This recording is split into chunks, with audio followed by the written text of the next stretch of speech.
Hello and a very warm welcome. Buddies, today we'll be doing future tense.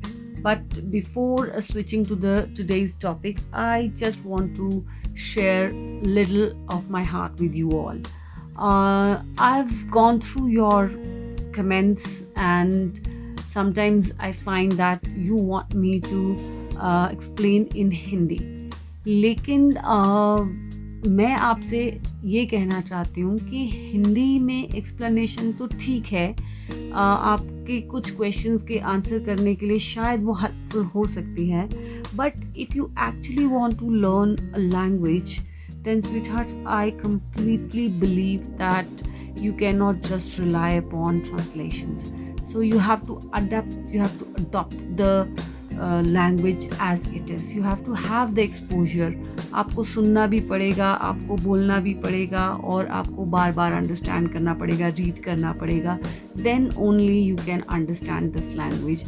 It is not just about doing questions and answers कि आपको कुछ fill in the blanks करने आ जाएं या महज grammar के कुछ questions करने आ जाएं, उसके लिए नहीं होता है. You have to understand that आपको इस language को अगर सीखना है तो इस language को आपको पूरा अपने अंदर उतार लेना होगा. You will have to pay heed कि क्या बोला जा रहा है, ध्यान देना होगा, वैसा करने की कोशिश करनी होगी, तभी आप जो है ये लैंग्वेज को अच्छे से सीख पाएंगे और इस लैंग्वेज को अपना गुलाम बना पाएंगे, ना कि इस लैंग्वेज के गुलाम रहेंगे. ज़्यादा बात नहीं करेंगे, बात करते हैं सिंपल फ्यूचर टेंस की. आने वाले समय की जब हम बात करते हैं, भविष्य काल की जहाँ हमें बात करनी होती है, वहाँ पर हम फ्यूचर टेंस का यूज़ करते हैं. And like other tenses, present and past, future tense has its again 4 types. One is simple future tense, the other is future continuous tense, then is future perfect tense, and the last one is future perfect continuous tense. तो अभी हम सबसे पहले बात करेंगे simple future tense की. So the simple future tense is used to talk about things which we cannot control. It expresses the future as fact, and we use this tense to talk about what we think or believe will happen in the future. कि आने वाले समय में जो काम होगा उसके बारे में जब हम बात करते हैं या हमें उसका वर्णन जब करना होता है, यानी कि आने वाले समय में होने वाले कार्य का वर्णन करने के लिए जो है हम ये फ्यूचर इंडेफिनिट टेंस या सिंपल फ्यूचर टेंस जो होती है उसका यूज़ करते हैं. और इसमें सिंपल है कि हम यहाँ पर यूज़ करते हैं शैल और विल का प्रयोग करते हैं हम यहाँ पे. जैसे कि वह आलू उबालेगा यानी उबालेगा, तो यहाँ पर हम इसको कैसे ट्रांसलेट कर सकते हैं, he will boil the potatoes. While using this tense, as such, there is no plan for any activity or action until we speak or write. We make the decisions at the time of speaking. कि बोलने के वक्त पर ही हम वो निर्णय लेते कि मैं ऐसा करूँगा. I'll see what has to be done. Maybe we'll go to a movie tonight. I think we'll go to work tomorrow. So इसमें रूल जो रहता है वो यही होता है कि सब्जेक्ट के साथ हम शैल या विल का यूज करते हैं और वर्ब की फर्स्ट फॉर्म यानी कि root form of the verb use करते हैं. जैसे अगर आप यहाँ एग्जांपल में देखें, आई विल सी, तो विल जो है वो फ्यूचर टेंस को रिप्रेजेंट कर रहा है और सी जो है उसके साथ first form of the verb लगी हुई है. नेक्स्ट अगर आप एग्जांपल देखें तो उसमें है विल गो, राइट. तो इस तरह से हम सब्जेक्ट के साथ विल या शेल यूज करते हैं plus first form of the verb use करते हैं to speak about the actions in simple future tense. और जब हम बात करते हैं शैल और विल की, तो हम इतना सा ध्यान रख सकते हैं that pronouns I and we इनके साथ शैल यूज करते हैं और प्रोनाउंस ही, शी, इट या किसी का नाम हो, यू, दे, इन सब के साथ हम विल को यूज करते हैं. For example, he will not bring water. I shall not watch hockey game. Rima will not go to the picnic. सो इतना सा आप थोड़ा सा ध्यान रख सकते हैं शैल और विल के केस में।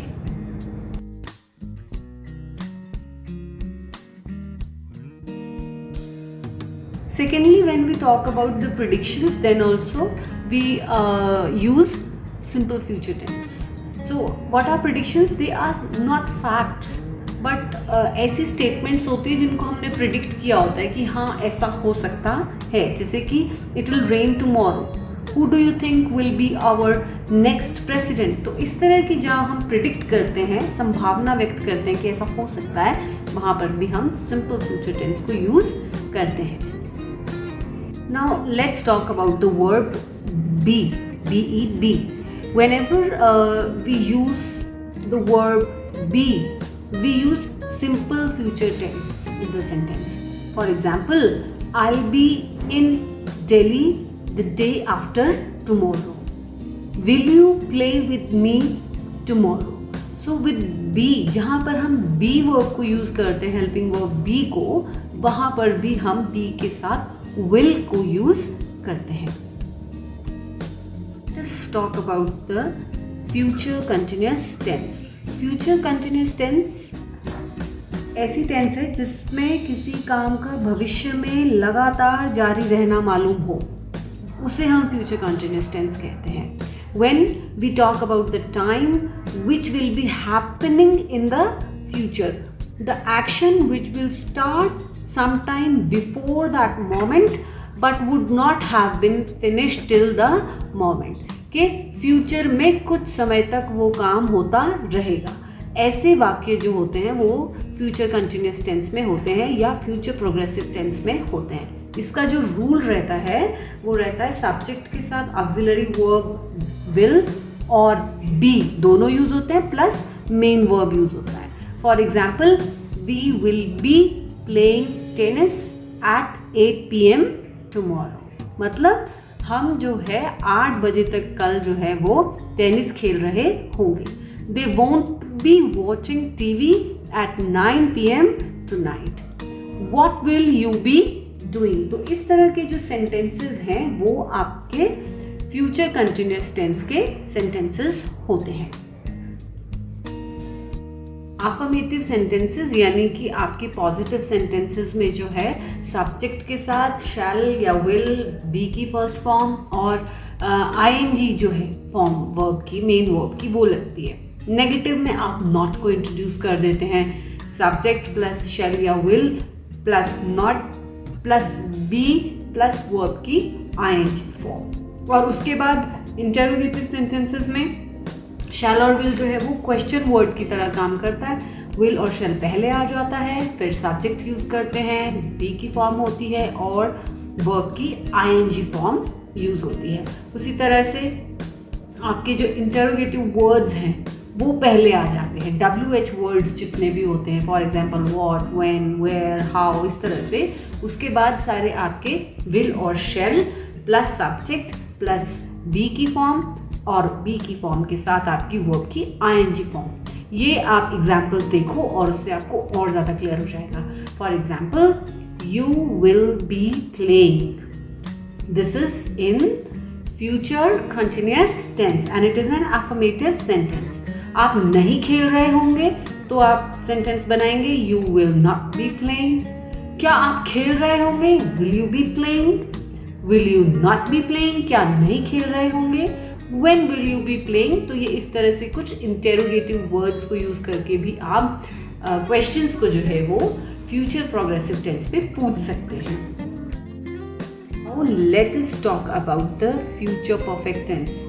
This tense talks about the past in future.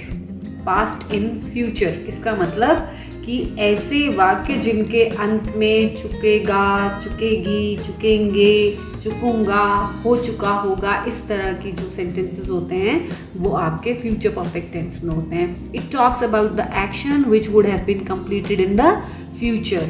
और इसका जनरल जो रूल रहता है वो उसमें आपका सब्जेक्ट के साथ ऑक्सिलरी वर्ब विल और उसके साथ ऑक्सिलरी वर्ब हैव और उसके बाद आपका मेन वर्ब उसकी third form, because perfect tenses में हमेशा, चाहे वो प्रेजेंट परफेक्ट है, पास्ट परफेक्ट है या फ्यूचर परफेक्ट है, we always use the third form of the verb with the perfect tenses. मतलब हैज़, हैव, हैड कुछ भी हो, उसके साथ हम हमेशा मेन वर्ब की थर्ड फॉर्म को ही यूज करते हैं।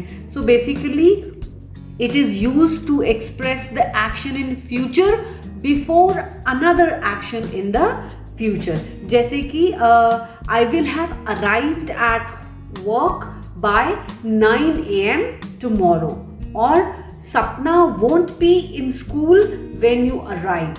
सो इस तरह के सेंटेंसेस। और अगर हम हिंदी में बात करें तो जैसे वह अपना काम पूरा कर चुकेगी, उसके आने से पहले मैं किताब पढ़ चुका होऊंगा। She will have completed her homework, I shall have read this book before he comes. तो इस तरह के सेंटेंसेस जो हैं वो फ्यूचर परफेक्ट टेंस के होते हैं। Let's take some examples. She will have written the book.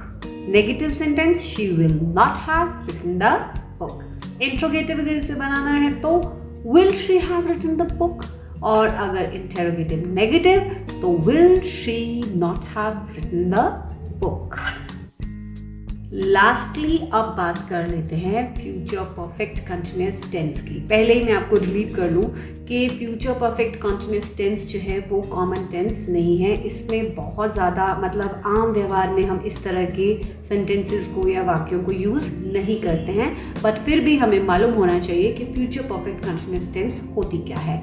So it is a tense which is used to talk about actions that will commence or start at a fixed time in future and will continue for some time in the future। मतलब कि future में आप कोई action शुरू करेंगे, थोड़े time के लिए वो रहेगा, and if there is no time reference then it is not a future perfect continuous tense। यहाँ पे टाइम रेफरेंस का होना बहुत ज़्यादा ज़रूरी है।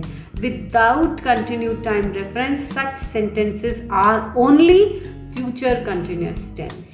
So continued time reference only differentiates between future continuous tense and future perfect continuous tense। इसका जो रूल रहता है वो होता है सब्जेक्ट के साथ auxiliary verb will plus auxiliary verb have been plus verb की फर्स्ट फॉर्म के साथ लगा हुआ आपका आईएनजी, या हम सिंपली कहें वर्ब की आईएनजी फॉर्म।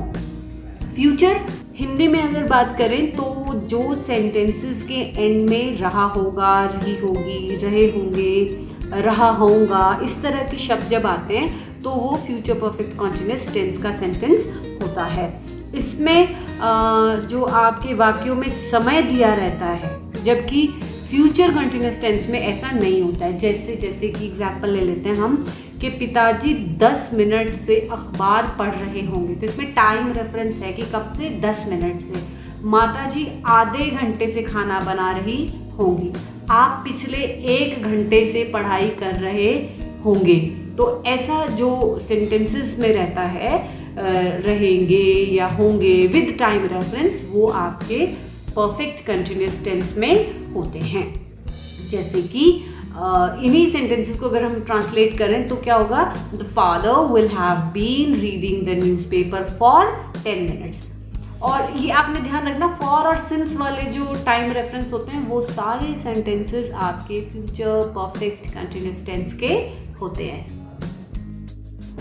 एग्जाम्पल्स जो हैं शेयर कर रहे हूँ आपके साथ, बहुत सारे आपको वीडियो में नज़र आएंगे। Just go through them, not just go through them but try to understand them, write them in your notebook, and I am pretty much sure that you will be able to understand it very very easily.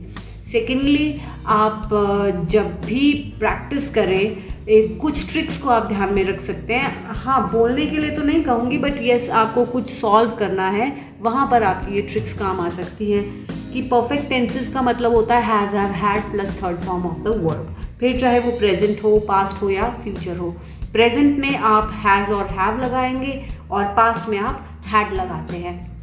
इसी तरह से जो आपकी ED forms होती हैं वो आपकी past forms होती हैं। उसी तरह से जिन भी सेंटेंसेस में शैल और विल का यूज़ होता है तो आपको वो इमीडिएटली पता लग जाना चाहिए कि ये फ्यूचर टेंस के सेंटेंसेस है। तो ऐसे छोटे कुछ ट्रिक्स होते हैं, जिन ऐसी बातें जिनको हम माइंड में रख के जो है ईजिली अपने बहुत सारे क्वेश्चंस को सॉल्व कर सकते हैं। Well, this is all for today, and I'm winding it up here because I don't want to bore you people with a long video. So just take a good care of yourself. We'll meet again in some another video. Till then, goodbye. Take care.